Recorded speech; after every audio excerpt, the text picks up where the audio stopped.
Azad Samaj party के चुनावी कार्यालय को चुनाव निर्वाचन आयोग से नोटिस।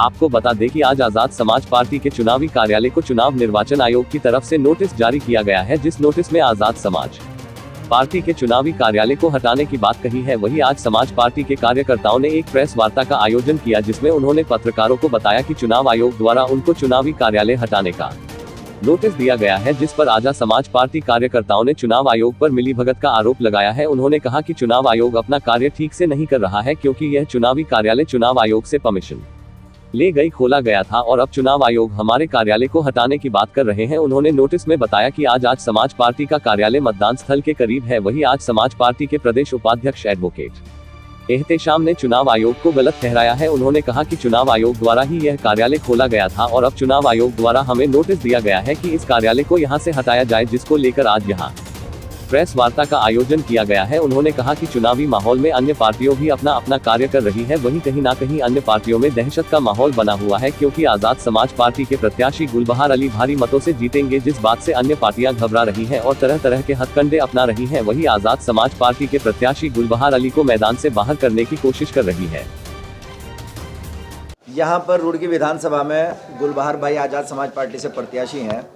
उन्होंने 24 जनवरी को प्रशासन से अनुमति ली अपना कार्यालय खोलने की। प्रशासन ने बाकायदा इंस्पेक्शन किया, सब चीज़ें देखी, क्योंकि बिना इंस्पेक्शन के वो कुछ नहीं करते हैं। उन्होंने हमको परमिशन दी, यहाँ पर कार्यालय का सेटअप लगा दिया गया, सब चीज़ें यहाँ पर व्यवस्थित तरीके से चल रही थी। आज सुबह यहाँ पर प्रशासन के लोग आते हैं, चुनाव आयोग के लोग आते हैं और वो आकर कहते हैं कि आपकी परमिशन निरस्त कर दी गई। तो इसी के संबंध में आज हमने वार्ता रखी है कि अगर निरस्त कर दी गई तो पहले दी क्यों गई थी, और जब दे दी गई थी तो आज निरस्त क्यों गई। उन्होंने इसका हवाला दिया गया कि देखिए गाइडलाइन है कि चुनाव आयोग की गाइडलाइन है कि मतदान स्थल से 200 मीटर के अंदर तक कोई आप चुनाव कार्यालय नहीं खोल सकते। तो ये 200 मीटर पहले भी था, ये आज ही नहीं बढ़ा, ये रात में ही नहीं बढ़ेगा, या पिछले 6 दिन से ही नहीं 200 मीटर दूरी हो गई। ये 200 मीटर दूरी 24 तारीख को भी थी, ये 200 मीटर दूरी आज भी है, लेकिन उस दिन इन्होंने दे दी और आज हमारी निरस्त कर दी, जिससे ये साफ साबित होता है कि विपक्षी पार्टियों का भी हाथ है और चुनाव आयोग पूरी निष्पक्षता से काम नहीं कर रहा है। लोकतंत्र का गला घोटा जा रहा है, हमारे प्रत्याशी का मनोबल तोड़ने की कोशिश की जा रही है। इसी के संबंध में आज ये वार्ता रखी गई। देखिए, मुद्दे और भी हैं, सिर्फ कार्यालय की परमिशन का ही मामला नहीं है। एक मामला मैं और बता दूं कि यहाँ पर इन्होंने मीटिंग्स के लिए कुछ स्थान चिन्हित किए हैं, 9 स्थान चिन्हित किए हैं। यहाँ की 1.25 लाख आबादी है, 9 स्थान इन्होंने चिन्हित कर दिए हैं और वो स्थान भी ऐसे नहीं है कि बहुत बड़े हैं। और दूसरा यह कुछ तो होटल्स हैं जो बड़े महंगे हैं।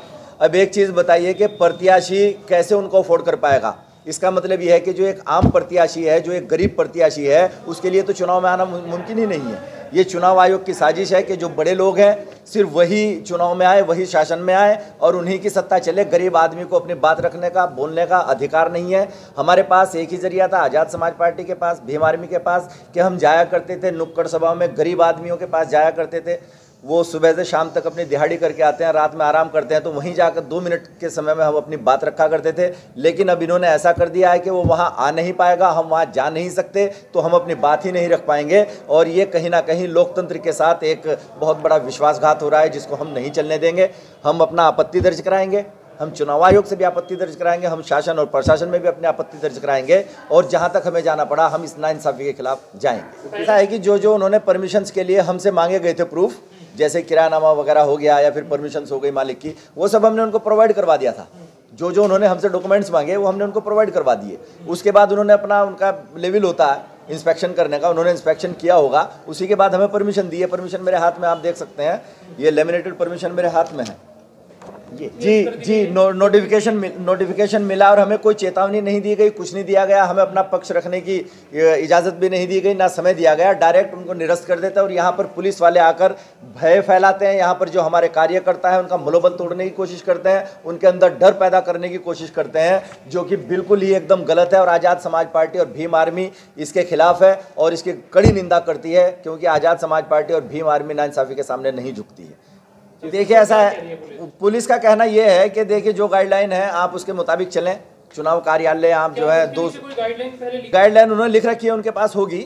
हमें तो जो उन्होंने डॉक्यूमेंट्स मांगे हमने उनको डॉक्यूमेंट्स प्रोवाइड करवाए और उसी गाइडलाइन के मुताबिक शायद ये कार्यालय भी होगा। लेकिन आज हमें अल्टीमेटम दे दिया गया कि आप यहाँ से चुनाव कार्यालय को हटाएं। यहाँ पर पुलिस बल भी आया, यहाँ पर चुनाव आयोग के लोग भी आए देखिए, कार्यालय का तो हो जाएगा, कार्यालय की कोई हमें कमी नहीं है। बहुत लोग हैं जो चाहने वाले हैं, मोहब्बत वाले हैं, जो यहाँ पर मौजूद हैं, जो कह रहे हैं कि साहब हमारे यहाँ चुनाव कार्यालय खोल लीजिए। चुनाव कार्यालय की समस्या नहीं है, समस्या है नाइंसाफ़ी की, समस्या है उस चीज़ की जो इसके पीछे कारण है। उसके पीछे कारण ये है कि रुड़की विधानसभा के में गुलबहार भाई भारी मतों से जीत रहे हैं, जिसमें दोनों में मुख्य विपक्षी पार्टियां बुरी तरीके से हताश हैं और वो घबरा गई हैं। वो मनोबल तोड़ना चाहती हैं गुलबहार भाई का कि किसी तरीके से ये डर जाएं, ये दब जाएं, ये किसी तरीके से अपना चुनाव मैदान छोड़ दें, जो कि ऐसा होने वाला नहीं है। जी, ये मिली भगत है, ये मिली भगत है, उन दोनों की मिली भगत है कि या तो कुर्सी पे तुम बैठो या मैं बैठूं। एक मुस्लिम समाज के व्यक्ति को या एक गरीब व्यक्ति को या एक आम आदमी को या एक आज़ाद समाज पार्टी और भीम आर्मी के कार्यकर्ता को या अल्पसंख्यकों, पिछड़ों, दलितों और मुस्लिमों के किसी हितैषी को सत्ता में क्यों आने दिया जाए? सत्ता में या तो तुम बैठो या हम बैठे। इसके बारे में मुझे जानकारी जी, देखिए मैं आपको बता दूं कि मैं ना तो मैंने इसकी इंक्वायरी की है और ना मैं इसकी इंक्वायरी करना चाहूँगा। ये चुनाव आयोग का विषय है, इस चीज़ को वो देखें, अगर अनियमितता है तो उनको सही कर लें, बाकी पता हम भी करवाएंगे जी, पता हम भी करवाएंगे। देखिए, ये सुबह का ही प्रकरण है, सुबह में ये चीज़ हमें पता लगी, तभी हमने प्रेस वार्ता रखी है और हम इस चीज़ पर भी संज्ञान लेंगे, हम दूसरों का भी देखेंगे और उसके बाद चुनाव आयोग में अपनी आपत्ति दर्ज कराएंगे।